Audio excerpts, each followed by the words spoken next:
सिवनी में महिलाओं ने पहलगाम आतंकी हमले के मृतकों को दी श्रद्धांजलि। राष्ट्र चंडिका न्यूज, सिवनी।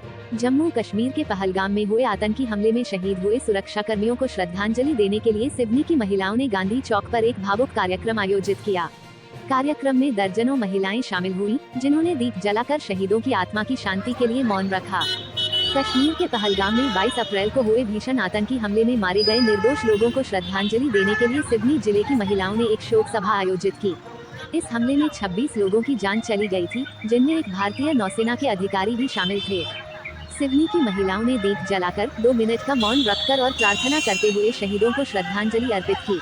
कार्यक्रम में बड़ी संख्या में स्थानीय महिलाएं शामिल हुईं।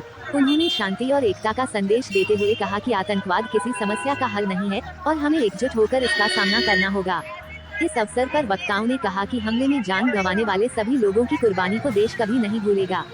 कार्यक्रम का आयोजन महिला समाज सेवियों के सहयोग से किया गया।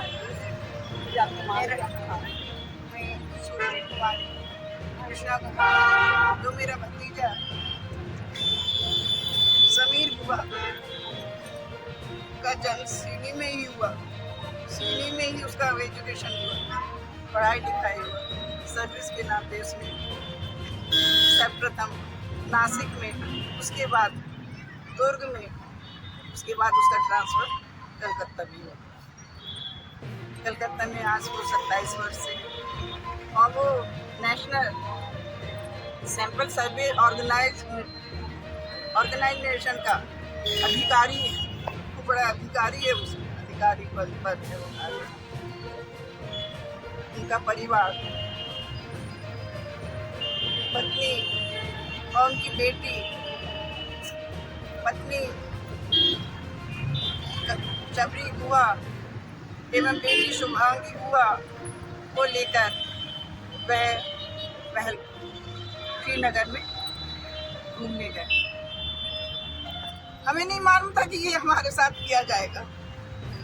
आज हम लोग घूमने जाते हैं, पर्यटन के रूप में घूमने जाते हैं, देखने जाते हैं, और वहाँ इस तरह की घटना हो जाएगी, कोई नहीं जानता। हम नहीं जानते थे कि हमारा भतीजा वहाँ पर है, और उन भतीजे को आतंकवादियों ने पूछा, तुम्हारा नाम क्या है? उसने कहा समीर बुआ। हिंदू हूँ, मोदी का आदमी हूँ आप? हाँ। पत्नी, बेटी दोनों एक साथ खड़े थे और उन्होंने सामने से सिर पर गोली मार।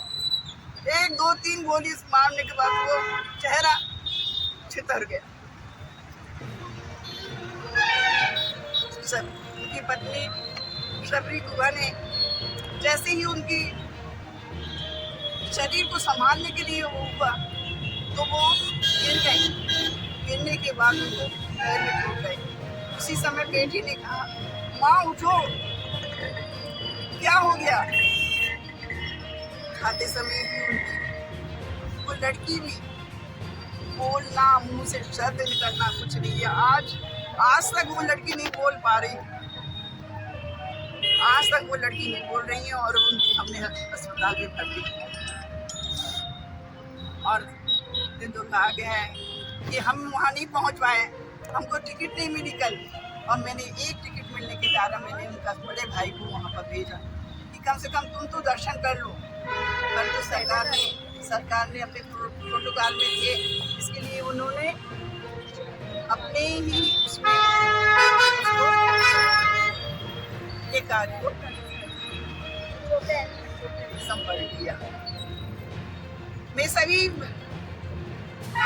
मेरी जितनी सेविकाएं हैं, साहब में जितनी भी महिला है, मैं कहती हूँ मेरा भतीजा गया है, पर तो आप लोग हिम्मत रखो कि कोई भी आतंकवादी अपने सीने के कोई भी शहर के व्यक्ति को इस तरह से उनका अंत ना करे। मैं आप लोग को हिम्मत देती हूँ, मैं हिम्मत रखती हूँ, आप भी मेरे साथ हैं, और मैं अकेली नहीं है, आप लोग के साथ मेरे साथ खड़े। मैं यही चाहती हूँ, तो आतंकवादियों को बुरे से बुरे तरह से उनका अंत किया जाए और हमारे देश का हमारा जीवन सुरक्षित नहीं है।